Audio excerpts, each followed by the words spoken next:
My sisters and brothers, I greet you all with the love and peace of the Lord. I invite you to meditate together with me on the Holy Word of God of 24th October 2021, the 30th Sunday. And the focus of our reflection: when we are weighed down by the burden of difficulties, let us not lose heart. Let us turn to Jesus. Let us trust in His compassion. Let us cry out to Him, and we will surely experience His relieving intervention.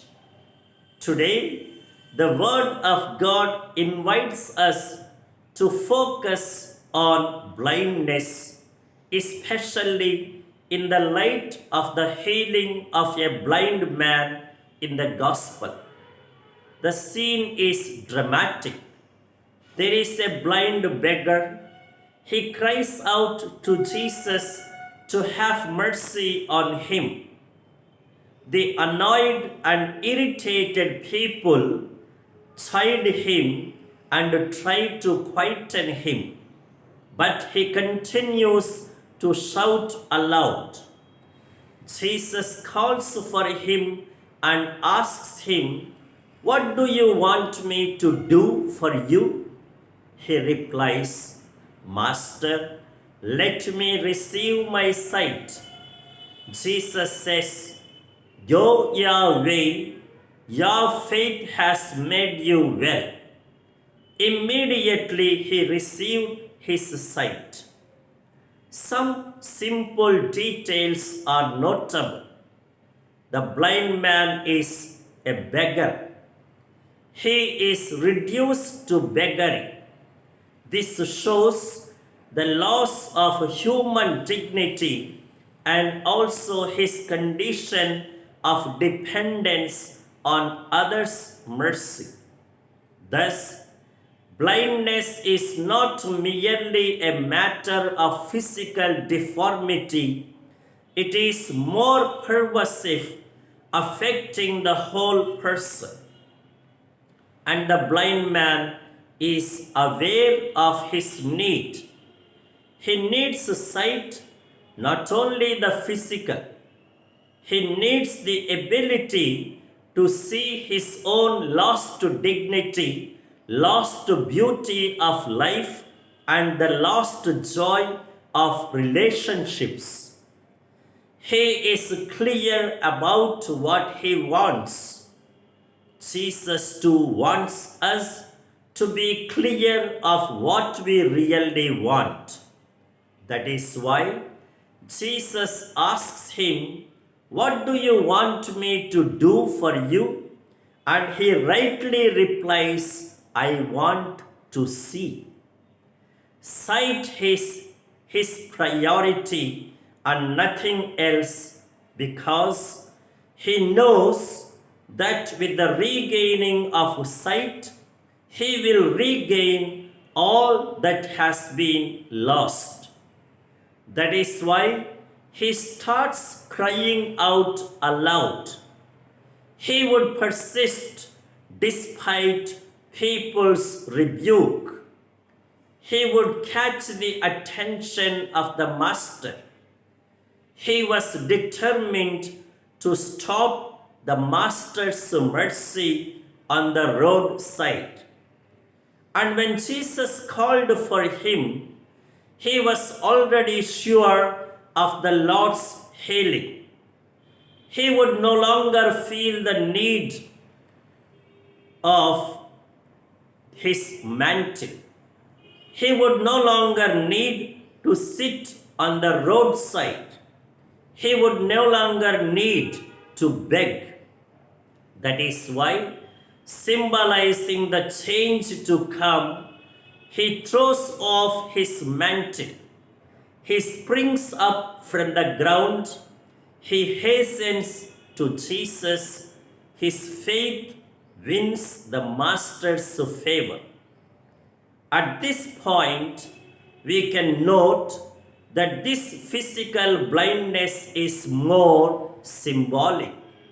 It indicates wider and more pervasive blindness. What Jesus heals is not merely physical blindness. His healing is a restoration of the holistic sight. Sin causes different layers of blindness. Sin makes us blind toward God, toward others, toward our own self, toward life, toward society, and toward the whole creation. The question of Jesus is very valid. What do you want me to do for you? The blind man knew what he lacked and what he needed. Do we know what we want? Do we realize what we lack? Do we realize that we are blind in very many ways and that we fail to see very many things? How often we are blind toward God, failing to see His love, His will, and His holy plans? How often we fail to see God's loving hand working in our lives? How often we are blind toward others, failing to see them as our brothers and sisters, as our fellow travelers who have their own good and also struggles? How often we are blind toward our own self, failing to see us as we are, with our merits and demerits as well?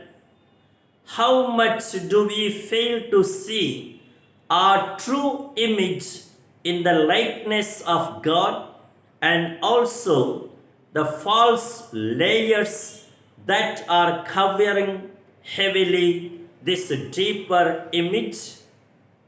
How much do we fail to see life as a blend of the pleasant and the unpleasant, good and bad?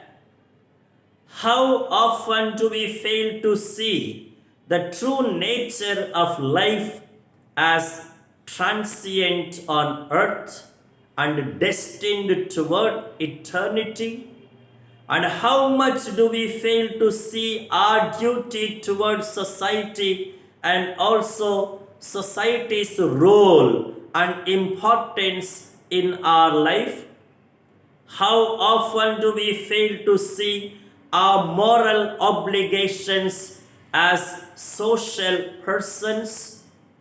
And how much do we also fail to see the whole creation as a handiwork of God, and thus nurture a sense of stewardship and care toward it, instead of manipulating and destroying it?